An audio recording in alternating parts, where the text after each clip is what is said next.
Welcome to Powerlines. My name is Ben Beattie. I am a sceptical engineer, very concerned about the way Australia's energy policy is heading. Special episode today, Aidan Morrison and Chris Uhlmann are joining me. Chris, welcome. Aidan, welcome. G'day, mate. Good to be here, Ben. Thanks, mate. First of all, I wanted to see if we can have a little listen to Natalie Barr on Channel 7, gently criticising Chris Bowen for his COP spending. Here we go. Australian taxpayers are set to spend almost $150 million to fund Energy Minister Chris Bowen's new side role as President of Negotiations at the UN's next big climate conference. The role will see Mr Bowen broker climate deals between nations, and according to the Australian newspaper, more than 100 bureaucrats have been assembled to make that happen.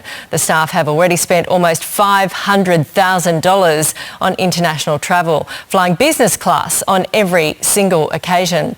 For more, we are joined by President Chris Bowen. Mr President, should I call you? Most people would agree protecting our environment is obviously important, but does the office of the presidency need $150 million?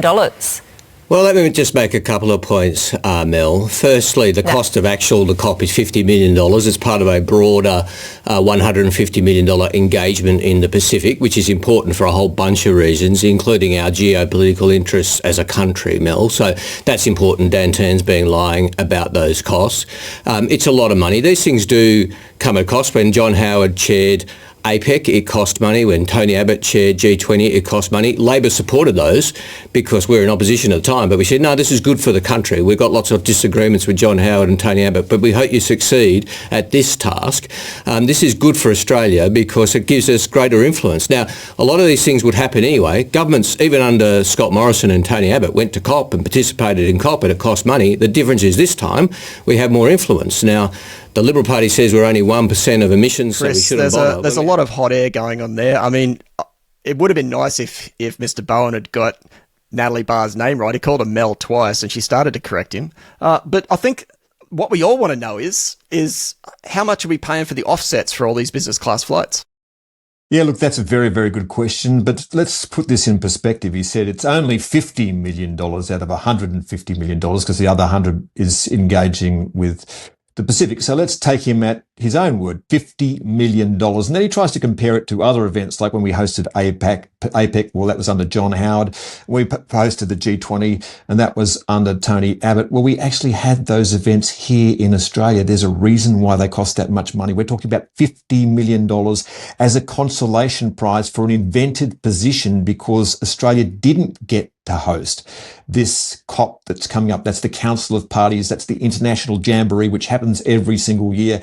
I've been to one, COP26. You have to be there to believe it. As the world flies in its private jet planes to make the argument to having a smaller carbon footprint, one of the largest carbon footprints on Earth is this giant trade fair where people prop up bars and sell each other stuff which is based on taxpayers' money. So $50 million is a consolation prize for Chris Bowen. I don't believe is money well spent. That is an enormous amount of taxpayers' cash, and only someone who's been enculturated in Canberra for so long can think a million here, a million there. Well, you know what? Pretty soon it adds up to real money.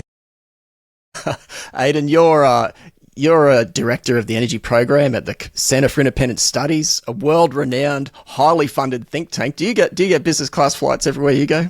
I haven't had a business class flight anywhere at all. I haven't flown overseas at all in this role yet. So, I mean, this is obviously, diplomatic travel. I guess it's all business, but they're creating this entire diplomatic role and function with a huge staff just for this to help negotiate at an event which we don't host. Seems fairly bizarre, but just like $150 million. This is very substantial money. You could fix a few things in the electricity infrastructure system in Australia with $150 million. So anyway, just kind of amazing. My personal perspective is we could fix a lot of things by having less than 100 people going overseas on these junkets. I think that'd be okay. What I wanted to do now is talk about the story in the Australian last week, which was the home battery blowout. Now, this is really interesting to me because there's so much money going on into this scheme. that, they've had to ask for more money, even though they don't have it. They're worried about it running out. So let me quickly read the story, which was 28th of May in The Australian by Noah Yim. Climate Change and Energy Minister Chris Bowen's multi-billion-dollar cheaper home batteries program was so over budget that the department warned its funding would run dry, and the government quietly passed a regulation to take money from a different agency to pay for the green energy scheme. The government in February signed off on rules that told the Clean Energy Regulator to disperse money and essentially fund the green energy subsidy. Okay, so jumping out of that story for a second, what sort of a government do you think just creates money out of thin air for these schemes? They just seem to be able to change the rules and throw money at something. Chris, is this a political game? Is it an ideological game? Is it just meeting the targets no matter what? What's the overall strategy here? Well, the overall strategy is to try and constantly patch up a system that doesn't work with taxpayers' cash. In the end, two people pay for it. Either the consumer pays for this system or the taxpayer pays for this system. This government constantly tries to hide the amount of money that taxpayers are paying and constantly gets its numbers wrong. And I'll defer to Aidan to go into more detail on this sort of stuff. But you can only say this: almost every single time a government department, either at a federal or a state level, makes a calculation in this so-called energy transition about what something's going to cost, it costs multiples more than that. Now, they will say this is a sign of success that everyone signed up to the batteries program. Isn't it fantastic? You know what? Mostly these subsidies are going to rich people. If you've got the capital to invest in solar panels and in batteries, then you're pretty much doing pretty well to start with. And let's not forget that this entire system now is based on the fact that for the first time in history, consumers will be asked to produce their own electricity. They will become part of the grid. But you know what? I've got a rooftop full of solar panels and 2 Tesla batteries. It's winter in Canberra. Doesn't run my house. It's never going to run the grid. Aidan? Yeah, I think that where this came from, I think that you need to check very carefully when the announcements were made and who was credited and acknowledged around that time. And I think you'll find this is actually an initiative that is almost entirely supported, drafted, designed by the Smart Energy Council. In particular, I think that John Grimes, who's over Chris Bowen's shoulder at almost all of these major announcements, was for this one as well. The Smart Energy Council represents basically the battery and solar panel industry, predominantly Chinese. They certainly dominate that part of the market. And so what is really profound, I think, and absolutely shocking in this case, is that a scheme that was designed by the industry, more or less, by the industry that would develop, directly benefit from this, their initial estimate, they somehow hoodwinked the government into thinking this would cost $2.3 billion over 4 years, all right? Whole program estimate, over the scope of 4 years, they might spend $2.3 billion. It turns out they blew through that in under a year, probably something closer to 6 months. So their estimates were just utterly, completely woeful, completely unhinged, had no idea. However, the reward for getting the estimates so wrong, right? The industry, of course, is benefiting. Their reward was to actually get the scheme topped up to $7.6 billion, I think, something like that, $7 billion. So they increased the scheme so it would keep running, and they agreed to tighten the conditions so they couldn't buy such big battery systems only after 6 months. They're going to leave the faucets wide open for another 6 months until about May. I think it's just switched off right now. And however, from the MyEFO budget estimates, we can actually see that they cut an enormous amount of money out of what was actually projected. So they went from $2.3 billion. If they let it keep running, they estimate it would have gone to about $14 billion. And they cut out $7 to get back down to the $7 billion increase. And this, so far as I can tell, I think this has got to be the most lucrative, fastest windfall of cash to any industry from a lobbying effort that I can ever imagine in Canberra. I don't know, Chris, if you've got any recollection in history, has there ever been a time when in the space of maybe 6 months to a year, a single industry has won a couple of $1 billion worth of direct taxpayer expenditure, which has resulted in probably 3 to 4 times that in actual purchases flowing to an industry? Imagine that, $8 to $10 billion worth of cash flow from a lobbying effort that you turn around in about 6 months. That is just absolutely staggering. you'd have to, I think, go back to the global financial crisis, Aidan. The thing that sticks in my mind is the pink bats escapade. And by the way, during that, they had a lot of really dodgy installers who were putting these things in. Now, I'm not comparing the two because, of course, installing batteries and installing pink bats are two very different things. But the pink bats escapade ended in some house fires and some deaths, as you might recall. So let's hope that there was sufficient oversight of the installation of all of these batteries, which went in really rather quickly. Now, I know the government says that there was. Let's assume that there was. But, doing a scheme like this at the pace like this and beyond the cost, it does also come with a certain amount of risk. So let's hope that that has been a well-run program, unlike other Commonwealth programs that we've seen.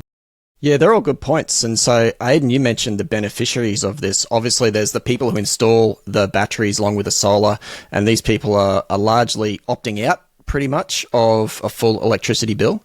On the other hand, the other beneficiaries is what I would suggest is the Chinese supply chain, because a lot of this is obviously coming from the Chinese battery manufacturers. And your point about John Grimes is well made. Obviously, he's gone on to what, greener pastures, do you think, in Indonesia somewhere? No, definitely. He's promoted to an international role. He's basically been, created a role to replicate the success he's had here in Australia around Asia, basically. So he's been rewarded for what can only be described, I think, as a historic level of success for a lobbyist to be able to get that much money from the public purse. It's just incredible. So yes, he has gone to greener pastures. He's been promoted out of what is a spectacular success for a lobbying group. It is an incredible thing. So the other thing that the battery scheme goes towards is system planning. So AEMO, the Australian Energy Market Operator, with their system plan, the integrated system plan, obviously draws on or relies on a huge amount of battery installs. Aidan, do you think the home battery scheme can go, even though it's blowing out to a huge amount and is going far greater than expected? Is there any projections which talk about, well, maybe even the ISP's fantastic numbers will be reached? Yeah, look, probably too early to tell at this stage. I haven't tried to put the calipers over that and measure exactly how far and fast they're going. One thing that I do know for sure, though, is that basically no one is opting into having their batteries controlled by an external authority, by the grid operator or an energy company. So that's been one of the classic failures of the ISP projections, this idea that everyone will invest in battery storage for some exogenous reason, makes them feel good or whatever else, and then they will gift that control of that asset they've purchased back to someone else to help manage those power flows for the benefit of the entire grid. That is absolutely not happening at the moment, which means that whatever AEMO has projected in their previous integrated system plans about how the grid will be balanced, it all relies on basically something very close to perfect foresight of a central operator controlling those household batteries. Everybody is currently using them in a very different way to save their own bills, mostly by avoiding their own consumption to avoid paying for the network that they still rely on occasionally at the end of a couple of dark days when it's been rainy. So at the moment, everything is shelling out billions and billions of dollars, getting quite a quick uptake in batteries, but it is not achieving the effect that batteries were modeled originally as serving for the entire grid. So we're paying a huge amount of money to not get the shared benefit. We'll just get the private benefit, which is going to be for individual households to avoid paying their fair share for the network, which will push up power bills for all those other people that do not have access to batteries and solar. Yeah, Ben and Aidan, can we just stay on this just for a moment? Ben, like, just the thing is that for a lot of people probably don't understand that when it comes to the system planning, that CER, consumer energy resources, are a really big part of this plan. So, I mean, how is all of that supposed to work, Ben and Aidan? How do you write that into a plan, and then how do you distribute that electricity, which is basically coming from private households? Well, if I can be a little bit facetious about the plan. The plan is not really a plan. It's just, it starts with some targets, and then they make some generation mix up, and they decide that a whole bunch of that's going to be home batteries. The modelling that goes into it is not based on what's come before, because we've never had a battery rollout or anything of what's come before. So they just kind of make it up and project it into the future, and everything has to meet the targets. Now, Aidan's done quite a lot of work on this central planning behemoth that's going on around us, and is rolling out. And further in this episode, we're going to see some of the impacts of that in particularly on the region around Walker and even in Victoria around the VNI West region. But Aidan, yeah, Chris has said, how is it meant to work? Yeah, what's going on with the batteries? Are they going to save us, do you think? Well, look, these consumer energy resources, which is the things that they model that consumers are going to buy and pay for, firstly, that's treated as not being a cost the entire system has to model, or that model that's meant to produce the least cost. It's not an optimized cost. It's what they call exogenous, which is a fancy way of saying basically it's something they just assume gets thrown into the mix with someone. We didn't pay for it. That's right. Nobody's paying for it. So they assume that consumers buy stupendous amounts of solar panels and batteries. Then they assume that the batteries are operated with essentially perfect foresight for the benefit of the entire grid. That's not happening, by the way. No, the virtual power plants have been a total failure, and the hot topic in retail at the moment is to say, we're going to help you manage your batteries for your benefit. That's what's selling electricity plants at the moment. So essentially the opposite is taking place there. And they do assume, though, that they're going to be able to distribute this electricity through the existing distribution network, which is the low voltage power lines that run up and down your streets and all the different substations that go and connect those together. And that's essentially outside of scope, at least until very recently. The ISP has not had to consider those. They've basically assumed the energy will be able to be shared in that network. But I think a sober analysis suggests that you would actually have to do enormous upgrades to that network as well to be able to share it between, suburbs that have huge densities of solar panels and others that have maybe industrial loads and or lots of apartments and not too much solar. So those upgrades as well are essentially uncosted. So it is an exercise in just, I suppose, perfectly naive optimism, I think, about how this actually can work, where the costs are basically put off the balance sheet, out of the analysis, and we just crank the handle on a machine and say, look, this is optimal, when in fact none of the consideration of the real world requirements to get it to work have actually been involved in that optimization. And this third party interaction where, like, I can tell you guys with no hesitation at all that the day I get a home battery installed, which is probably going to happen, to be honest, as long as I can rake in some subsidies of my own and get some of my own taxpayer money back, that'd be great. So I'll install the damn batteries, I'll upgrade the solar system, but I'm not signing it over for a third party to use it. That's right. No way at all. That's right. Mate, look, and I'll finish on this and just saying I have got a roof full of solar panels and I've got 2 Tesla batteries in the garage, and I did it to protect myself from government. So I'm not sharing it with anyone. I know that sounds a little selfish. I also have a generator because I have that little faith in government that I intend to be well protected from what they are going to do to us in future. I love it, Chris. We're going to move on now to a clip with from Carl Stefanovic's podcast. So Carl's prone to a little bit of hyperbole, or as Julia Gillard said once, hyperbole. I did that interview. Oh, did you? Yeah, I was sitting there thinking, should I correct her? No. Oh man, that's that got me, that one. I think that was a funny moment. Anyway, poor old Julia. So that's 80 meters high, and what's the corridor then? I mean, and how do you find out about that as residents here? So the corridor that they're talking about for us, we found out the day before it was announced publicly to the rest of Australia. And so they got my husband off a tractor and they said... How did they do that? They literally came to the front gate and called his mobile, and they said, is that you on the tractor there? We've been trying to get in contact. Who came to the front gate? EnergyCo. So they're the government organisation that are kind of steamrolling this. And so they've just got employees that it's actually really frustrating. They call them your property managers, people we've never wanted to engage with before, and that's their title. And so they called him and they said, oh, that's you on the tractor? And he said, yeah, who are you? And they got him off and they said, oh, by the way, there's going to be a corridor going through your farm that's going to be used as an easement by the government for these 80-metre high, size of Opera House towers. What did he say to them? Was he armed at the time? No, but he was shocked, number one, because we had not heard anything about this. So this is October, just before the October long weekend. Never heard a word of that before that. And so, he was shocked. And then he took the piece of paper, same as you guys would have got, that said announcement coming tomorrow. They wouldn't tell us more about it until the announcement. So you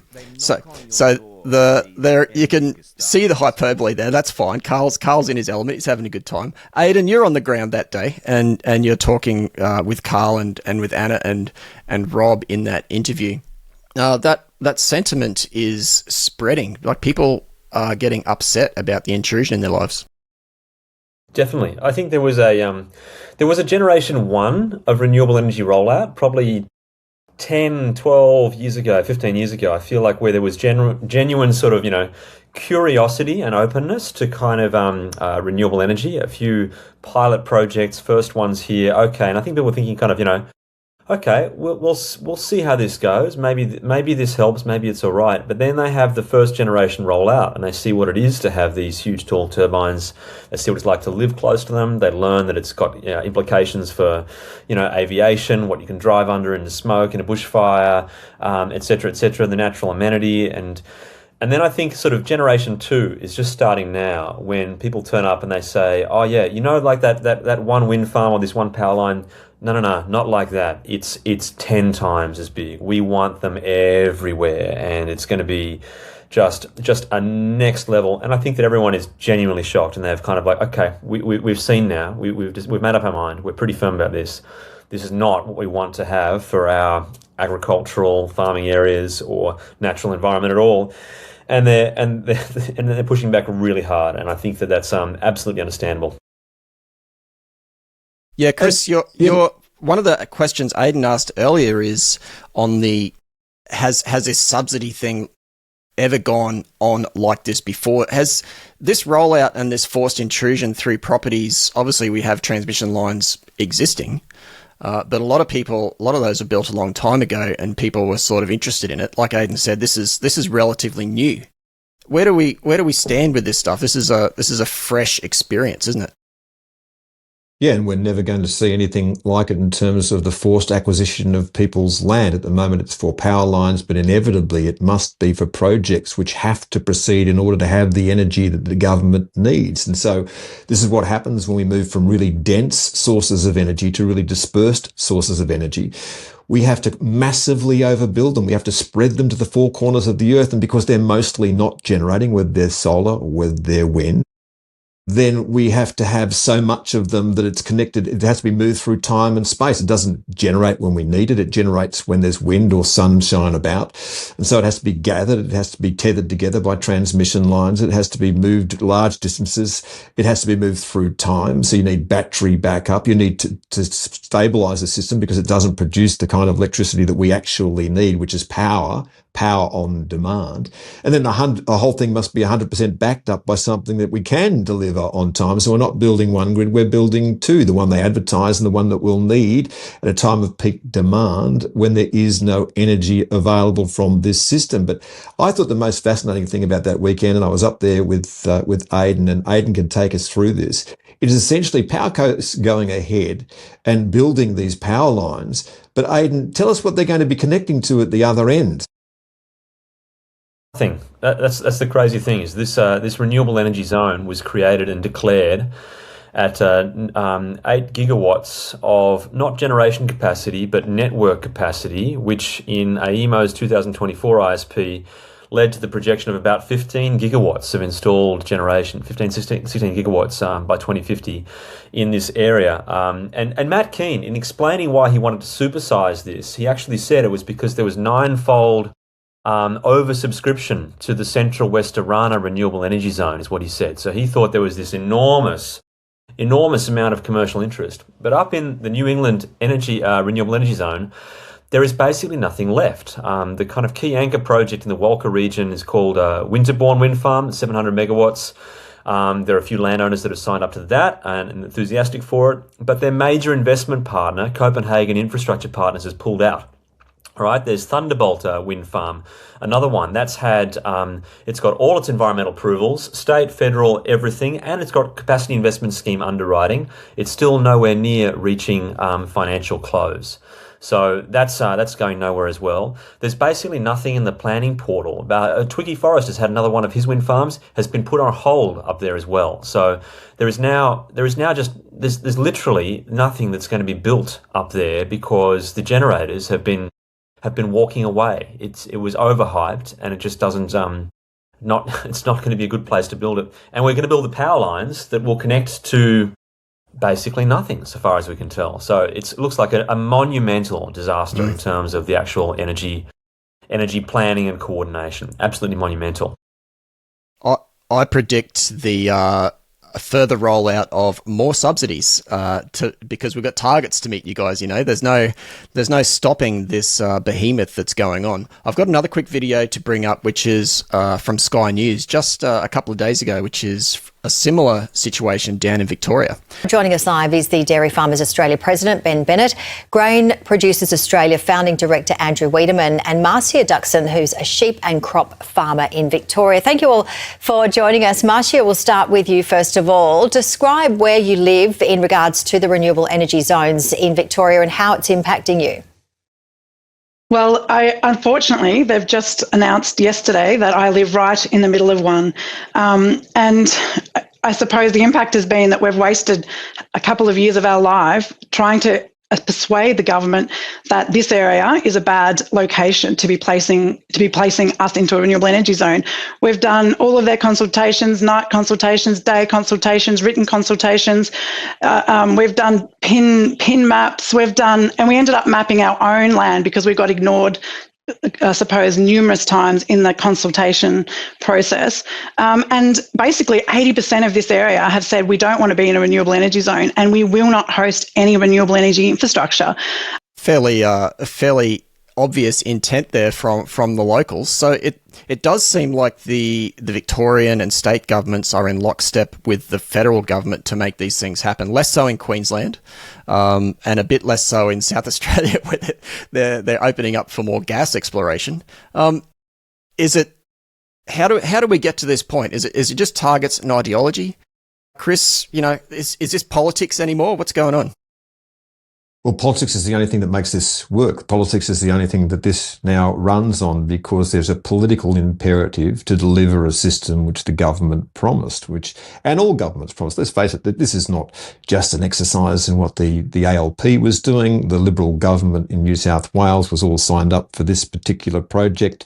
Every other government's been on board with it. The driving force, of course, is that the climate change is real and that the Australian government believes that we need to do something about it, our proportionate share. So my big beef has always been, but is this the right solution? I mean, when you think about our 1% carbon footprint in the world, is what we're doing going to deliver us something that is better than the system that we have at an affordable price that leaves us in a position to deal with the adaptation which must come because the rest of the world is not doing net zero. That's a slogan without any kind of policy behind it. You know, last year, the world burned more coal, oil and gas than ever before in human history. That tells you the direction of travel. So this is entirely politically driven, but the governments now, all of them, are not in a position where they can back down on this. They are too far down this track, too politically invested to do anything about it.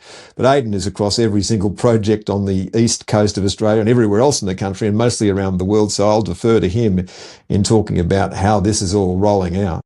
Aidan, what's the way forwards for these, for the people in the way of being steamrolled by the governments? How do they get out of it, or can they even get out of it?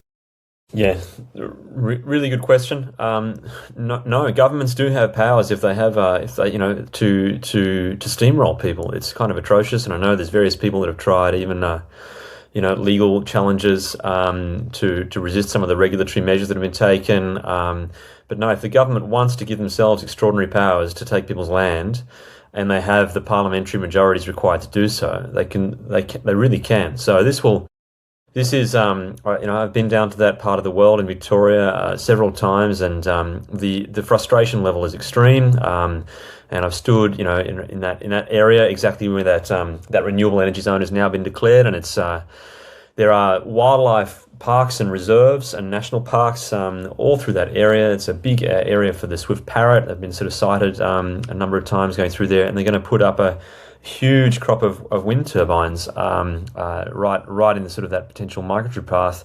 It seems, the locals know and care about the environment quite a bit, and they have huge fines imposed on them for clearing occasional trees here and there for managing their own land. But yet for wind and power lines and solar and batteries, everything, the red carpet is rolled out for the bulldozers to make this stuff happen. Which is governments can do it. It is atrocious. that they are doing it for no good reason. I mean, I do understand that you do have to have, for critical infrastructure, there has to be the ability sometimes to be able to take things over. But as Chris said, this particular type of infrastructure we're trying to replace our electricity generation system with requires infrastructure everywhere. It's so damn diffuse, so dispersed that they have to build stuff everywhere, and it will just be atrocious to have so much of the rural community and farming communities will be just absolutely steamrolled, bulldozed to get this done. Yeah, it is going to be a massive social and political fight, I think. Can I ask both of you this question? How do we explain the silence of the environmental industrial complex, was usually pretty noisy about land clearing, and now we're seeing it along ridgelines? And Aidan, you were there. How beautiful is that country in the New England zone that they're setting up there, but also along the Atherton tablelands in Queensland, where our friend Stephen Nowakowski is basically leading the charge there, but in the face of enormous essential opposition from what you would once have seen as the Green Movement and the Green Party. How do we explain the fact that where's the Conservation Council when this stuff is happening? Where is the World Wildlife Fund? Where are all of these organisations on this? There's an incredible document, Chris, you're probably familiar with it, dated 2011, called Stop the Export Coal Boom. This is essentially a playbook for the environmental movement to shut down fossil fuels. That playbook extends into growing renewable sources, so the industrial wind and solar and now batteries. So they tip it on its head. So with the anti-fossil fuel movement, they delay, they undermine social license, etc. And when they go for proponents for wind and solar, these environmental movements, so the ACF and World Wildlife Federation, etc., they leapfrog from the anti-fossil fuel movement straight into, well, this is why we're doing it, and that's what they use to promote the green movement. They do, like you said, they do ignore the problem of clearing trees, koala habitat. Now there's the cultural heritage issues being exposed in New South Wales. They're not too interested in human rights or land rights or individual rights, and I think that's a symptom of the overall sort of Marxist roots of some of these people. I've got very little trust for these environmental groups. I mean, they would flip the same back and say they have very little trust for the fossil fuel lobbies. But I would argue that the fossil fuel groups, their aims are obvious. They want to make some money. They want to follow the rules, although sometimes they can stuff it up, like over in WA with the cultural heritage that got wrecked over there. But they paid a penalty for that. There's no one cracking down on these industrial wind and solar projects and the transmission lines to, provide a level playing field in terms of the environmental rules. My opinion is that it represents the complete subjugation of any and all concern about what's good for the environment in terms of biodiversity, habitat, cleanliness of air and land, preservation of watercourses. It's all been substituted and subjugated to one particular aim, which is just carbon emissions at any cost, including at any environmental cost at the moment. I think it's a real tragedy, because I consider myself a bit of a greenie when it comes to kind of like actual, high-class, biodiverse kind of natural habitats, absolutely worth preserving. You should be thinking very, very carefully about how much and which of those you do need to break up for essential economic development. But in this case, it seems that there has been just a simple acceptance that the threat of carbon emission-induced climate change is so high that any other damage is justifiable and necessary and worthwhile and should be overlooked. And I think it's a real disgrace for the environmental movement overall to be so callous towards so many of these natural assets. The whole Great Dividing Range, it is often the tops of them that have been preserved from clearing. Sometimes in agricultural areas, it's the rocky ridgelines that have got the last stands of the old growth forest trees that provides crucial biodiversity corridors for gliders and small mammals and birds and owls, etc. And yet those are the things that have to get blasted off first to make room for wind turbines or power lines, up ridge lines. It's the same updrafts that gives you strong wind at the edge of a tableland, such as at Penwalka, from an east-west wind that provides good wind quality. The same things that predatory birds like eagles soar on as well, and are able to sort of to ride on to try to catch their prey in the woodland slopes below. So always it is the case that for some reason, like it is along the Great Dividing Range, some of the most important areas for preservation are sort of, are casualties for this effort to kind of create this giant sort of network of transmission and wind and solar developments that kind of cuts right through the Great Dividing Range down our coastline and our most agriculturally and often naturally valuable landscapes. Ben, can I just finish on this point, on this particular part of what we're discussing? But there are two people who've been absolutely consistent on this, and that's Bob Brown and Christine Milne. And they're putting up a fight in Tasmania to save the natural environment there from this kind of industrial wind development because they see the damage that it's doing. And on that, you've got to give it to Bob Brown. Like he stood against hydro dams. It was the first crusade it's the same as the last crusade. He's been crusading against large-scale renewable energy for a long time. Well, he's consistent in his beliefs, which is more than you can say for the people who refuse to acknowledge the travesty that's going on with the industrial wind and solar. I think, Aidan, you and I both sat in on planning reviews and made submissions and testified, and the people in there, the bureaucrats, just seem oblivious to the situation. Yeah, indeed.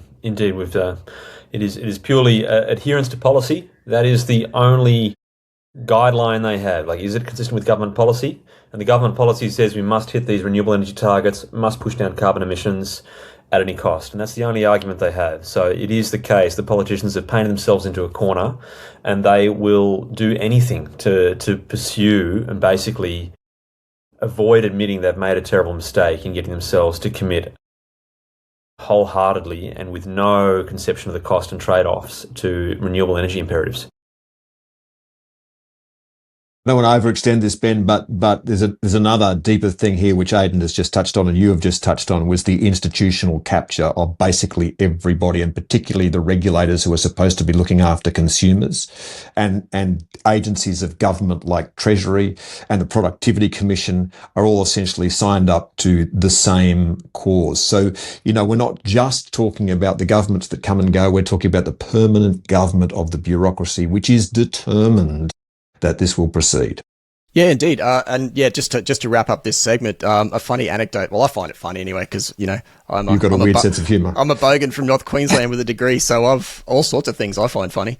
But I sat in on this Hexham wind farm planning inquiry and made a submission and then had to testify with it and ask me some questions. And one of the panelists said, "So you're Ben Beattie, so you've made submissions against industrial wind and solar, explaining your stance against net zero?" I said, "Yes."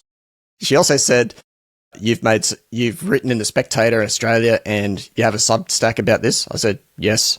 "And you've also, testified on other inquiries and committees?" And I said, "Yes."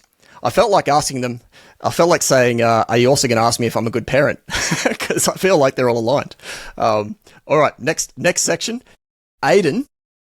The capacity investment scheme is something that's dear to our hearts. We've dug into the details, into the paperwork. We've even done some calculations using their own tender documents and come up with some interesting results. And we've debated these online. Stephen Wilson, you and I, Simon Holmes à Court, and his bureaucrat buddies. This is all good fun for me. I love it. What I'm going to play now is Senator Tyron Whitten in Senate estimates last week. And for the viewers, I'm not going to introduce it. Just have a listen to see what's going on, and then we'll dissect it a bit more. I've got some questions relating to the capacity investment scheme. So I asked some questions on notice at the last estimates, and in reference to SQ 26 000173. Your answers to my questions on notice indicates that successful bidders to tender 1 were first notified of the change in the contract that removed the underwriting of curtailment due to network congestion was on the 29th of January 2025, and this was done by issuing them an updated pro forma CISA agreement. Can you confirm that this was the case? Yes, Senator, that was the case. Sorry, Alison Wilshire, Acting Head of Division, Clean Energy Investment and Facilitation Division. Yes, that was the case. Thank you. Can you confirm the successful tenderers were announced by Minister Bowen on December 11th, 24? Oh, sorry, Senator, I'll just have to get my page. Sorry, tender 4, Senator. Tender 1. Tender 1, sorry. December 11th, sorry? That's correct, Senator. Yeah. So the participants were first notified of the change in the contract nearly 2 months after they were announced as successful bidding based on the previous pro forma contract, which included curtailment. That's correct, Senator. What often happens is that we work with the proponents, and it's quite frequent to make minor changes to the contract after the pro forma is put out. So the pro forma is put on the website when the tender is opened, and then we negotiate and work with the proponents to settle that contract. Winners of the much touted capacity investment scheme, 19 of them, I believe, announced to great fanfare on the 11th of December 2024. And then the conditions of that were changed to remove curtailment. No denying, they didn't deny that there was curtailment payments in there, which we know they are, but they've taken them out at the end of January. So I'll put it to Chris. This time period over Christmas, is that typically a busy period for Canberra bureaucrats? No, not typically. They actually have what they call the stand-down period, and I'm interested to hear what you two have to say about the detail of this, because I think the detail needs to be working out. But there's a stand-down period where basically the entire public service over that period of time shuts down completely. You know, helps save a little bit of government money over that time. There's still plenty of payments and things too, but almost all the offices close. So this is not a period of time where you would expect rapid responses from bureaucrats. But Aidan, Ben, I'm fascinated to know what all of what we heard just meant, because even listening to some of the people involved in it, I'm not entirely sure that they knew what it all meant. So explain it to us. Aidan. I'll have a crack at this. The key thing is whether you get paid for energy that you can produce from a wind and solar farm that you can't sell at market because the wires are full, because there's too much other wind and solar being produced. And at the time of the start of this tender process, AEMO had just released their first enhanced locational information report, which is a big report onto just that, how congested are the wires. And it turns out that in the near term, there would be lots of sites that would have curtailment above 20, above 30, above 40, above 50, some above 60% of their energy curtailed, right? So not being able to sell some big fraction, maybe up to or even above half your power, absolutely is crucial, just crucial to the business case of a wind and solar farm. So they were told in their initial draft CISAs that they would have this underwritten. It would be considered a force majeure, act of God, outside your control. So if you couldn't deliver this energy to market, we'd pay you your minimum underwriting amount anyway, regardless. However, after a big stoush where Simon Holmes at court basically came in and said, oh no, we would never promise to pay for energy that didn't make it to market. That's not very sensible. It's not very Australian. He was adamant. He was adamant. He was absolutely adamant, and it turns out the government has since recanted and said, no, we would never do that, never do that.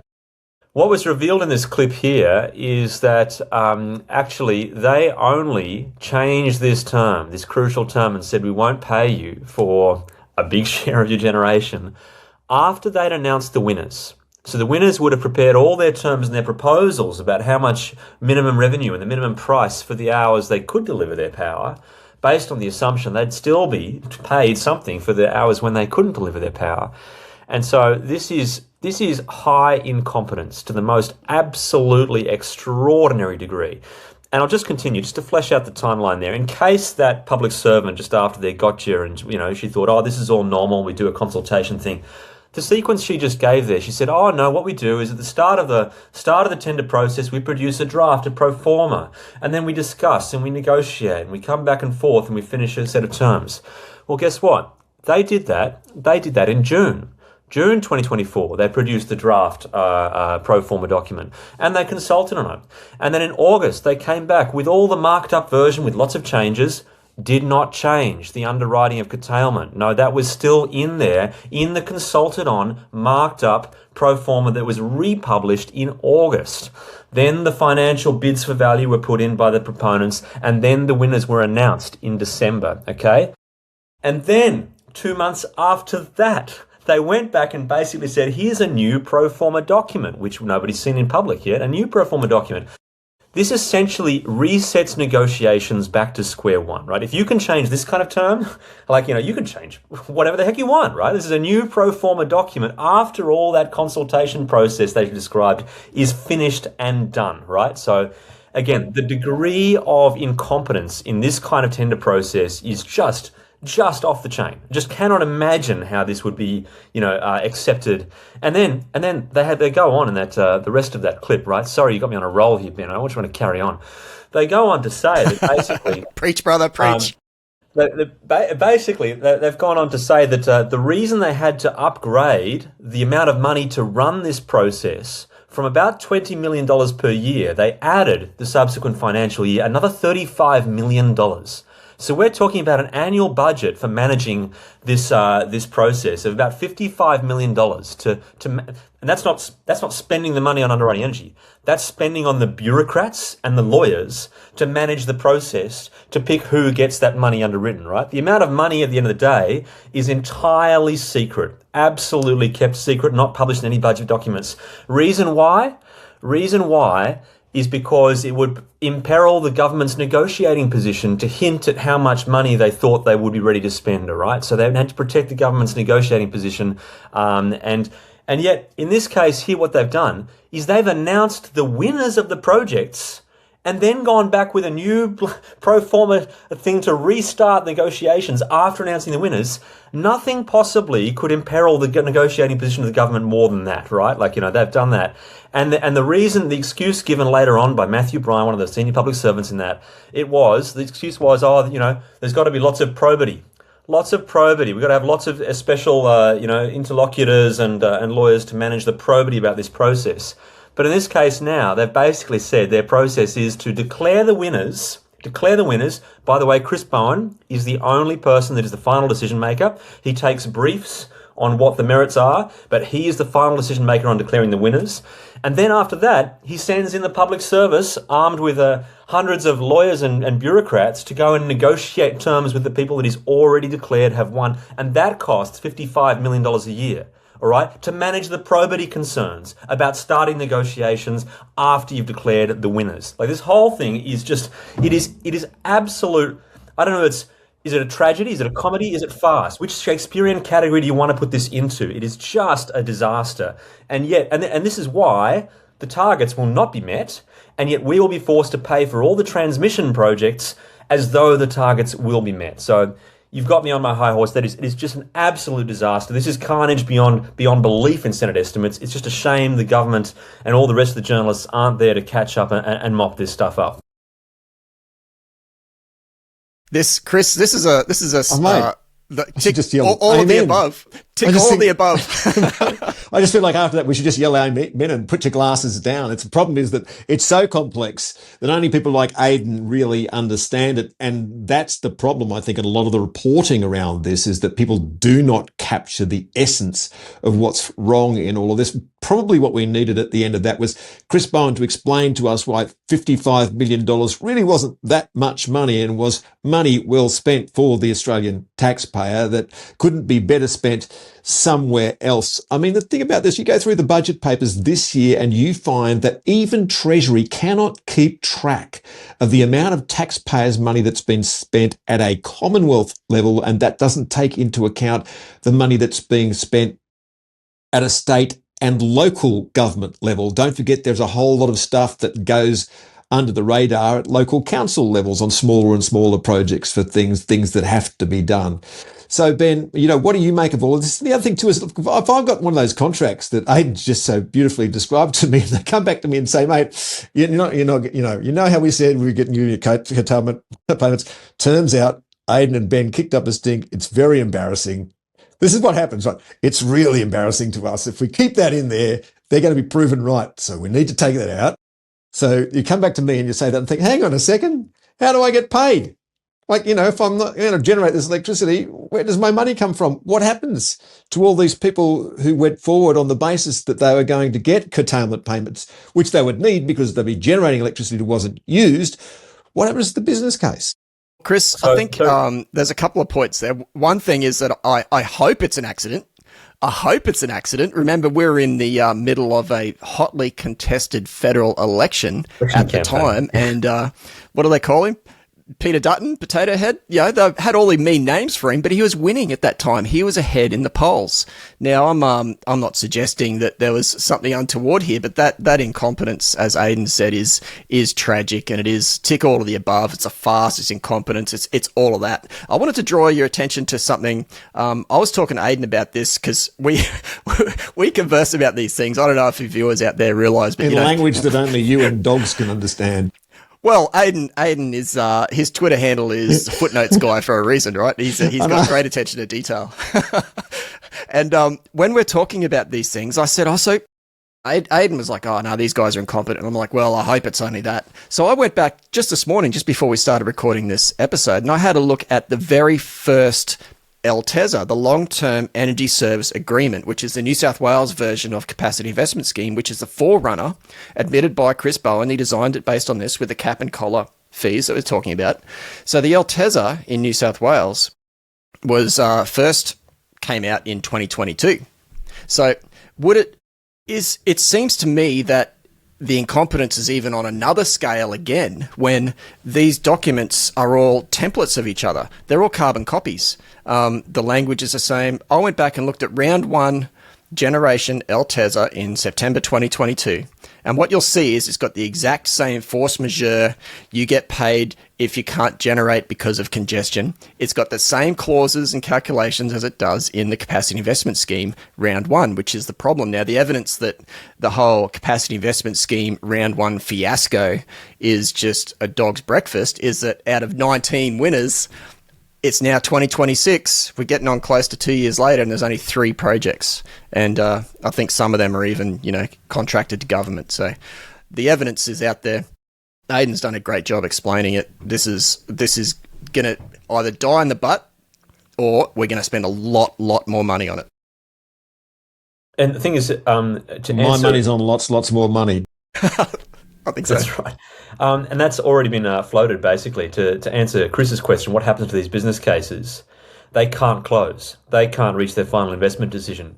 But what has also been reported in the AFR, and I hope we can find a little copy of the headline of this article, is that now these successful bidders are coming back to the government, and the government is opening their door and wanting to renegotiate again to change the terms on which they are awarded these contracts because, well, reasons. But now we can read into those reasons, and the reasons are the terms have been changed and it's no longer viable, right? So there will be more money thrown after this, absolutely the case. But Ben, I disagree with you slightly. I'm not sure whether this is just inherited incompetence from the New South Wales version of the whatever it takes subsidy to the federal version of the whatever it takes subsidy.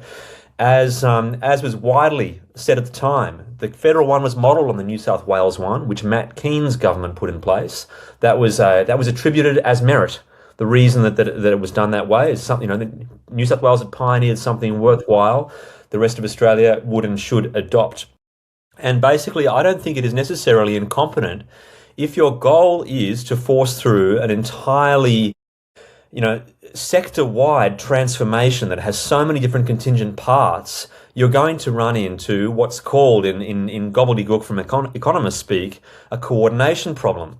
You need a lot of different pieces to move all together for the whole system to work out. And you run into these all the time when you have we need a mine, but we need the railway too. Hang on, there's the port there as well. And you need multiple different pieces to move into place. And one of the ways that a competent bureaucrat would do that is to basically say, to each of the parts, you know what, I'm going to insure you of the risk that the other contingent components don't go ahead in time, so you get started straight away, all right? You do centralise the risk. It is a sensible if you want to force something through, right, and make sure it happens no matter what, it's what you do is you centralize the risk and say, you know what, don't wait for the other pieces to go into place. I'm going to make sure that your piece gets started straight away. So it is a thing that a competent, determined policy maker would want to do. But unfortunately, this is being done uphill against any sort of economic gravity, right? We're moving towards a higher cost system here, and we're paying out all the participants to move against the market signals, all right? So this is absolutely disarming all the safety structures and checks and balances we put in place to not build insanely expensive things that really drive our nation backwards into an economic hole, right? So that's what's happened here. But a competent bureaucrat that's persuaded they must do this at any cost would put those terms into the agreement, actually. And I think at a time, they were very proud of it. And it's only been now, as I suppose, the tide has turned. And I think with some enormous hubris that assumed that these projects did stack up financially, or the market would almost back them, but for a tiny little bit of extra assistance, we've been locked into this sort of worst of all worlds kind of scenario. We're building a more expensive system at any cost without any way of kind of having the normal warning signal sound the alarm for us. It is very concerning. Well put, Aidan. Chris, we're almost at the end of the show. Do you have any final thoughts on this whole arrangement? We started at the top with Chris Bowen with his COP spending. We went on to his battery blowouts. I think Dan Tehan referred to him as Blowout Bowen, which is, I suppose, is slightly better than Blackout Bowen, although I'm not too sure. Then we talked about the transmission rollout through the farmers, and we've gone through the capacity investment scheme. This is a pretty solid show. Yeah, well, the thing I think is God help us, mate, really God help us with the future on this. We have governments, not just one government, not just the federal government, but many governments around Australia who are determined to do this. We have an institutional class who are determined to do this, as Aidan says, against every market signal. And I posit this. If we are going to build this system, we seem determined to do it. We just seem determined to do it in a way that no one else in the world is going to do it. Like we've ruled out any idea that we might ever use nuclear energy. The people who are pushing this don't actually even want you to use gas as a transition fuel. So we've decided to do it by the hardest possible path. And when we build these massively unproductive assets at great cost to this community, is it any wonder that our productivity is going down the drain? I think that energy is the master resource, right? And we are basically fiddling with an energy system, making it vastly less productive, and that will have a consequence of feeding that lack of productivity through to the greater economy. So I actually think that what we're doing at the moment is putting us on a pathway to poverty. There are a few signs recently that people are beginning to understand that we do need dispatchable fuels, particularly gas. But we're making it as hard as we possibly can for those people, and those who are determined to make sure that there is no gas have now hit on the lark of, well, we'll just tax it out of business, right? So we genuinely do, it seems to me, have a death wish for this economy, and we're on the pathway to achieving it. And how will we go bankrupt? Well, as Hemingway said, slowly at first, and then really fast. I'm going to just quickly share my one of my favourite shirts that I wear at home around the show. I was at a hippie music festival yesterday afternoon, and I was wearing my Coal Australia t-shirt. Well, this city's powered by Rocks and Coal, whatever it is, and I happened to have a trucker's cap from a feedlot. So I thought I'd just compliment my Coal shirt with my meat hat and turn up to where all the hippies wear purple. The vegan hippies wear purple. Anyway, no one noticed that I know of. So good on them. Okay. Well, thank you everybody for joining us again this week. We've had some great guests, Chris Uhlmann and Aidan Morrison. Stay tuned for the next one. If you have any thoughts, send them through on the Substack. Cheerio.